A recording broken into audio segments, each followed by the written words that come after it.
절망은 희망의 징조입니다. 이런 제목으로 은혜를 나누려고 합니다. 그 자연 세계는 자정 효과라는 게 있어요.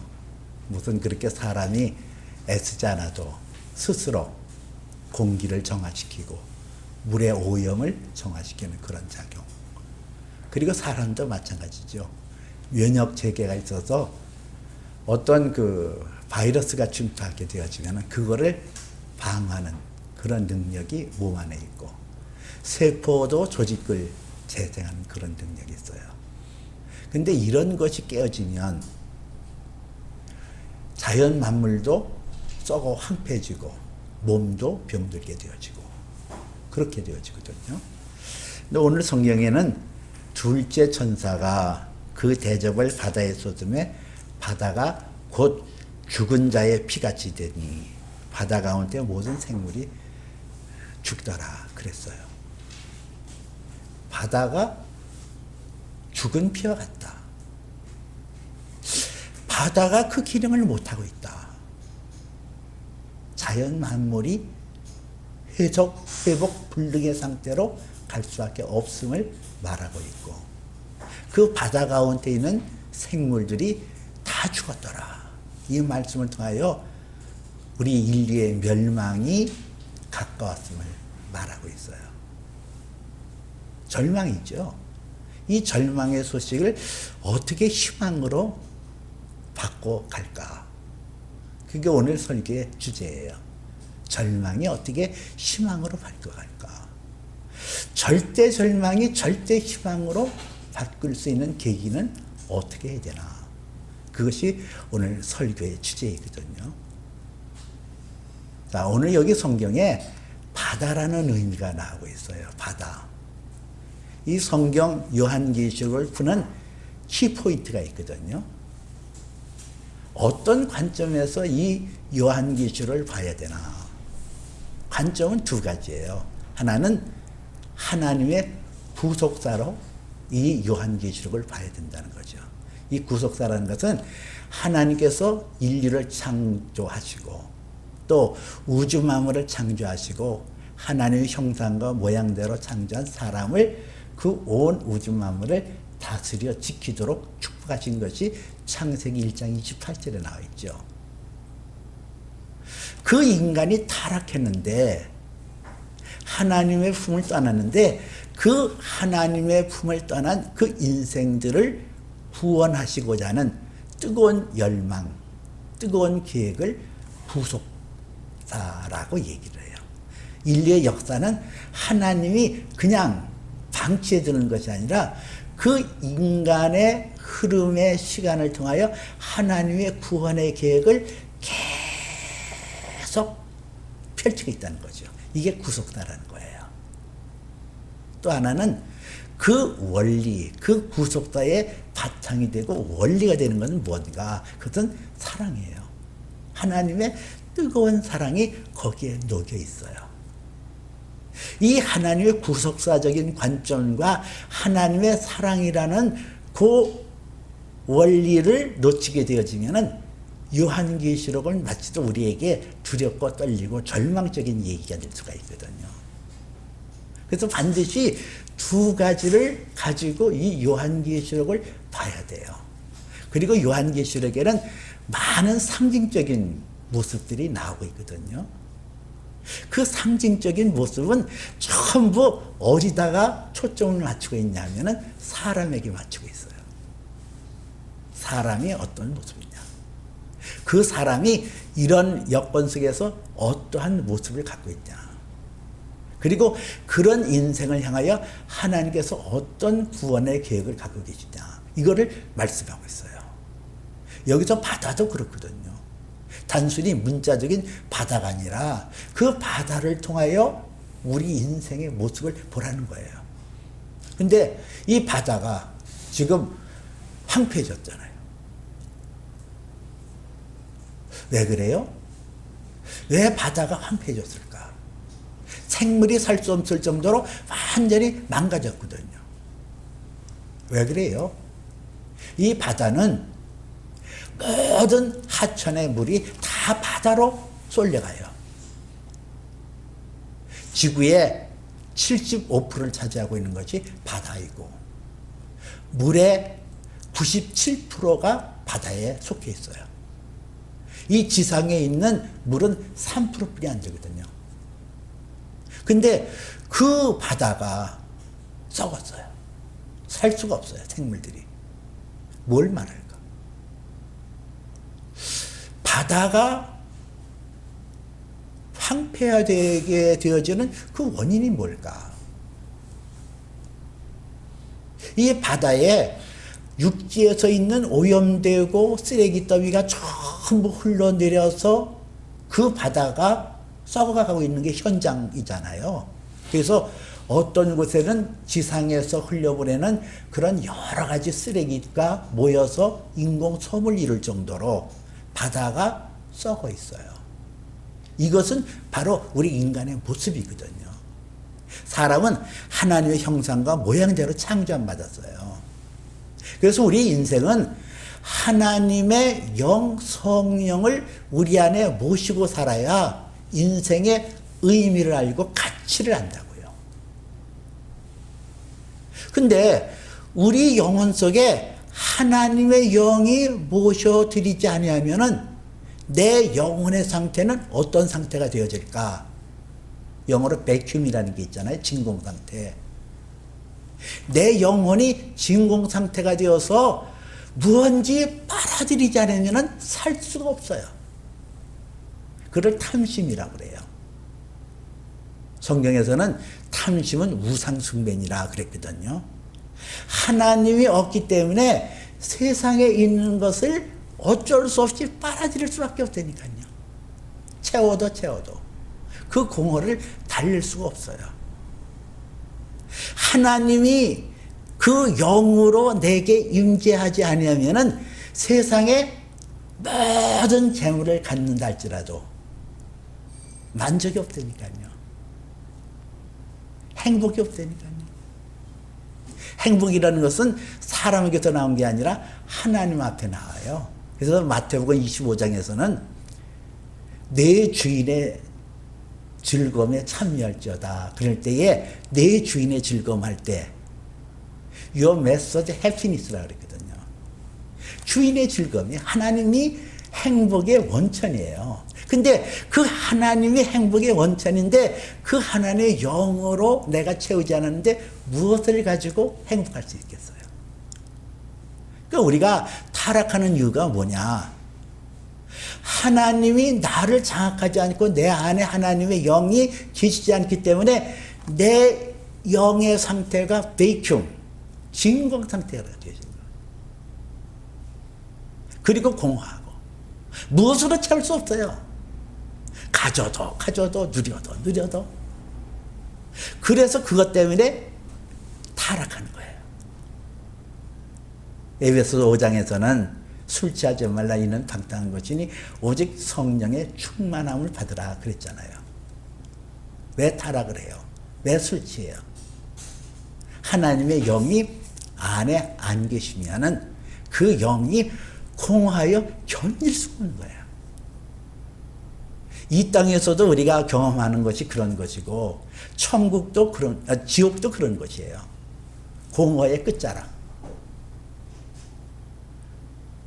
욕망의 그 허무함이 이루 말할 수 없는 거예요.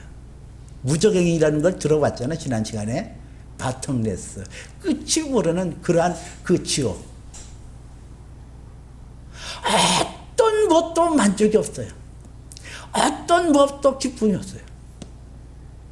욕망은 들끓는데 채울 수가 없는 것. 우리 인간들의 모습이 이런 거거든요. 가졌는데, 이뤘는데, 누렸는데, 근데 공허해요. 근데 의미가 없어요.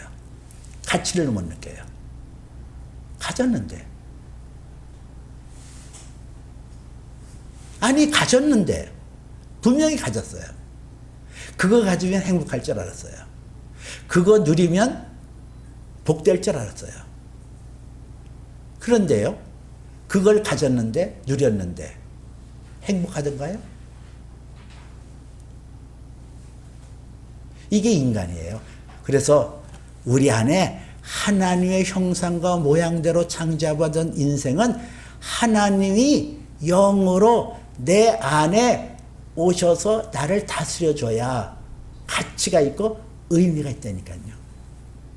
또 하나는 죽은 피와 같더라 그랬어요. 이 바다가 죽은 자의 피와 같다. 바다가 곧 죽은 자의 피같이 되네 그랬어요. 피가 나오잖아요. 피. 죽은 자의 피같이 되어졌다 그랬어요. 내 피가 썩어졌다? 우리가 건강을 유지하는 비결은 피에 달려 있어요. 피와 생명은 일체라고 그랬거든요. 레이기에 보니까. 근데 나의 피가, 나의 생명의 피가 썩어 있어요. 왜 썩죠? 생명의 원천은 예수 그리스도예요. 그래서 요한복음 15장에 보니까 예수님이 당신을 포도나무에 비유하고 나는 포도나무여 너희는 가지가라. 너희가 내 안에 있어서 열매를 많이 맺으면 그러잖아요. 예수 그리스도의 접붙임을 당했을 때에 우리는 그분의 생명을 받아서 내 속사람이 날마다 신선하게 온전함을 받을 수 있거든요. 그 예수 그리스도의 접붙임을 당한다는 것이 어디서 이루어질까? 십자가예요. 근데 우리가 그 십자가를 이해하는 데 있어서 이거를 어떤 논리나 어떤 이론, 이런 학식으로 그것을 이해하고 또 납득하려고 그러니까 십자가의 그 능력을 잃어버리는 경우가 참 많거든요. 십자가는 논리가 아니거든요. 그것은 어떤 무슨 이런 우리의 상식과 우리의 가지고 있는 그러한 이성적인 판단으로 십자가를 받아들이는 게 아니에요. 아, 그렇구나. 이래서 받아들이는 게 아니에요. 십자가는 그야말로 체험되어지는 거고 십자가는 예수 그리스도에게 접붙임을 당해야 되는 거거든요. 공허한 이론이 아니거든요. 실제거든요. 제가 오랫동안 고모네 집에서 살다가 집에 오니까 우리 어머니가 어머니 같은 느낌이 안 들었어요. 근데 제가 초등학교 2학년 때 우리 어머니가 갑자기 나를 보더니 업으라는 거예요. 업이라는 거예요. 그 어머니 등에 내가 넙죽 업혔어요. 그 어머니 등에 업히는 순간 어머니의 체온이 내 가슴을 확 밀어닥치면서 그 어린아이가 아, 이분이 내 어머니라구나 이것이 느껴지더라고요. 그래서 생명의 생명의 어떤 접촉이에요. 그냥 어떤 피부와 피부가 맞닿아서 그 따뜻함이 이어지는 그런 것이 아니라 어머니의 생명과 내 생명이 그 어머니의 등에 업힌 아이의 가슴 속으로 그 생명이 밀물처럼 들어오면서 아, 이분이 나의 어머니라는 것을 확신시켜졌거든요. 이거예요. 여러분, 예수 그리스도의 십자가의 사건을 어떻게 내 것으로 받아들여요? 아주 간단하거든요.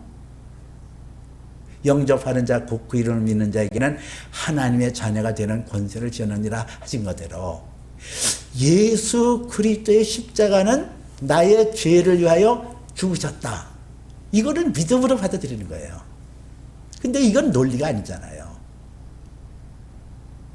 이건 이론이 아니잖아요.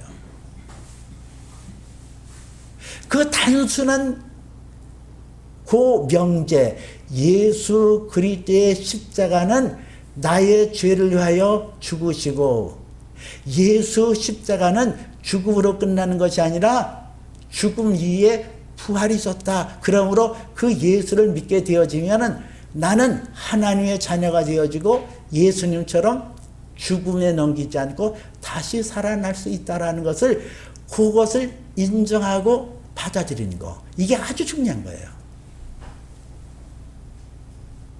그러면서 그 믿음을 통하여 하나님께서는 우리에게 성령을 보내시거든요.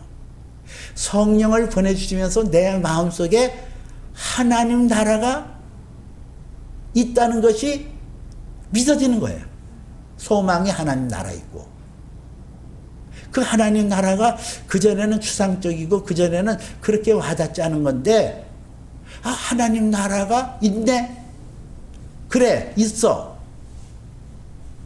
그리고 그 하나님 나라에 대한 소망을 가지니까 내 마음속에 평안을 가져오는데, 그 평안이 세상에 주는 것 같지 않은 평안이 내 마음에 와 닿는 거예요. 그리고 그 안에 만족이 있어요. 가진 것 없고 누린 것 없지만은 만족이 있어요. 기쁨이 있어요. 이게 증거예요. 성령이 내 안에 계시다는 확증, 확실한 그 능력이라는 것은 하나님 나라가 믿어지는 것. 그리고 내 안에 하나님의 평안이 내 안을 지배하고 있는 것과 더불어 만족이 있어요. 내게 주어진 것에 만족하다니까요. 내게 주어지는 것, 내 가족이 만족하고, 내 환경이 만족하고, 내 모습이 만족하고. 이게 예수 믿는 사람의 갖는 특징이요, 확증이기도 해요. 예수가 없으면 우리의 영혼은 하나님의 생명의 피가 흐르지 않기 때문에 썩어 들어간다니까요. 바다가 죽은 자의 피같이 되었다 그랬잖아요. 세상이 예수를 거부하고 예수 십자가의 사건을 부인함으로 세상이 점점 타락하는 거예요. 그 숫자가 많아지면 많아질수록 세상은 요란하고 세상은 점점 험상궂게 바뀌어지는 것이죠. 이 세상이 왜 이렇게 어지러울까? 왜 이 세상이 이렇게 험난할까? 예수 그리스도의 십자가를 부인하기 때문에 그래요. 십자가의 소식을 자꾸 거부해요. 십자가를 얘기 안 해요. 교회에서도 십자가를 얘기하면은 좀 뭔지 모르는 게 좀 구닥다리 같고 좀 뭔지 모르게 세련되지 못하고 학식적이고 논리적인 것을 좋아하는 이런 교회 풍조. 그렇잖아요. 아, 십자가의 도를 얘기하면은 그거는 하는 얘기 또 하고 하는 얘기 또 하고 맨날 그 얘기가 그 얘기냐 그러잖아요. 그러나 십자가의 의미는 아주 중요한 우리의 구원의 요소고, 이거는 날마다 듣고 날마다 깨닫고 날마다 내 안에 받아들여야 되는 그런 명제이기도 하거든요. 십자가 없이는 내 생명이 온전하게 이룰 수가 없어요. 십자가는 날마다 내 삶 속에 그리며 살아야 돼요. 십자가. 간단한 거잖아요. 예수의 피로 내가 죄사함 받았다. 예수의 부활이 나의 부활이 될 수 있다. 나는 하나님의 자녀가 되어졌고 영원한 하나님의 천국이 나의 소유가 되어졌다. 이거를 받아들이는 거 아주 중요하다는 거죠. 세 번째는 이 절망에 놓여있는 상태를 어떻게 희망으로 바꿀까? 절망이잖아요. 오늘 성경에 오늘 이 말씀을 보세요. 둘째 천사가 그 대접을 바다에 쏟으니까 죽은 자의 피와 같이 되고 그 바다에 있는 모든 생물들이 다 죽었더라. 참 이거를 그냥 우리가 상식적인 선과 이성적인 판단으로 보면은 이거는 이것처럼 험한 얘기가 없어요. 그렇잖아요. 죽었더라. 영화에 보면은 마지막 장면 디엔드라는 게 나오잖아요. 끝. 뭐 더 할 말 있어요. 끝인데. 디엔드인데. 죽었더라. 끝이에요. 근데 성경은 이 뭐 바다의 가운데 모든 생물이 죽더라 하는 이 디엔드 끝인데 이 성경에서 하나님의 사랑을 우리가 인정하고 그분의 구속사적인 관점에 보면은 죽더라가 생명으로 이어지거든요. 죽었는데 끝이잖아요. 성경에 요한복음 11장에 보면 죽은 나사로의 얘기가 나와요. 죽어서 나흘이나 됐어요. 썩은 냄새가 풀풀 나요. 끝이에요. 끝. 아니, 죽었는데 죽은 지 나흘이나 되는데 끝이잖아요. 그러나 그 죽음을 끝이 아니라고 받아들였던 두 자매 이야기가 나와요. 마르다와 마리아. 오라비가 죽었어요. 땡. 종쳤어요. 그러나 그들의 믿음 속에는 예수에게 죽음이라는 것은 새로운 희망의 연장선이요, 생명의 연장선이라는 것을 믿었어요. 그래서 예수를 초청한 거예요. 바로 이거예요. 우리가 이 세상에 살면서 그런 경우 많거든요. 내 인생이 여기서 끝이다. 내 인생은 여기서 마지막이야. 그러나 예수에게는 마지막이 아니라 그것이 새로운 세계로의 진입을 말하고 절대 절망이 절대 희망으로 바뀔 수 있는 터닝 포인트는 예수에게 있다는 얘기예요.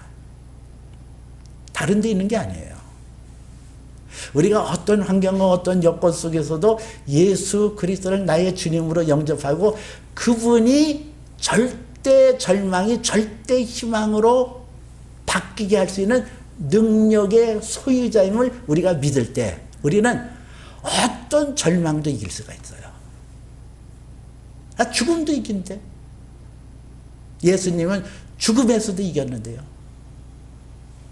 죽음을 생명으로 바꿀 수 있는 그 능력이 예수에게 있는데요. 오늘 이 세대는 우리에게 절망적인 소식들을 얼마나 사면에서 우리에게 들려주는지 몰라요. 인류의 마지막이 가까웠다. 우리는 이제는 끝장났다. 멸망의 때가 되었다. 그러나 예수 안에 있는 자는 그 멸망이 생명으로 이어지고 구원으로 이루어지고 하나님의 영광으로 이어짐을 우리는 믿어야 될 거예요. 마르다와 마리아가 예수 그리스도를 초청한 것처럼 우리 마음속에 예수를 초청하고 이 세대를 보면서 하나님 앞에 기도해야 될 필요가 있어요. 하나님, 이 세대를 구원해 주세요. 이 세대를 하나님의 생명으로 변화시켜 주세요. 이런 고백들, 이런 자세가 저와 여러분에게 있어야 돼요. 내 영혼이 피폐되는 이유는 예수가 없기 때문에 그래요. 내 영혼 속에 예수 그리스도가 왕으로 임재하고 예수 그리스도의 영으로 충만할 때 나는 가치가 있고 의미가 있고 그리고 내 생명이 더 풍성하게 얻게 되어진다는 사실을 여러분 믿으시기를 주님의 이름으로 축복해 드립니다. 기도합니다. 사시고 전능하신 하나님, 절대 절망한 절대 희망으로 바뀝니다. 이제는 끝이다. 이제는 끝장이다 할 때에 예수님이 거기 계시면 그 절망은 희망으로 바뀝니다. 그 절망은 생명으로 바뀝니다. 그 절망의 그것이 구원의 큰 놀라운 능력으로 바뀌는 것을 우리는 믿습니다. 주여, 우리의 생애가 오직 예수 안에 시작되고 예수 안에 이루어지게 허락하여 주시옵소서. 오늘도 주 예수 그리스도의 거룩한 이름 앞에 나온 모든 믿음의 성도들 마음속에 오직 예수님만이 우리의 희망이요 구원의 대상이요 오직 십자가의 도가 우리의 멸망의 길에서 영생을 얻게 하는 길임을 깨닫고 주 하나님 앞에 감사와 찬미로 나갈 수 있도록 인도하여 주시옵소서. 예수님 이름으로 기도합나이다. 아멘.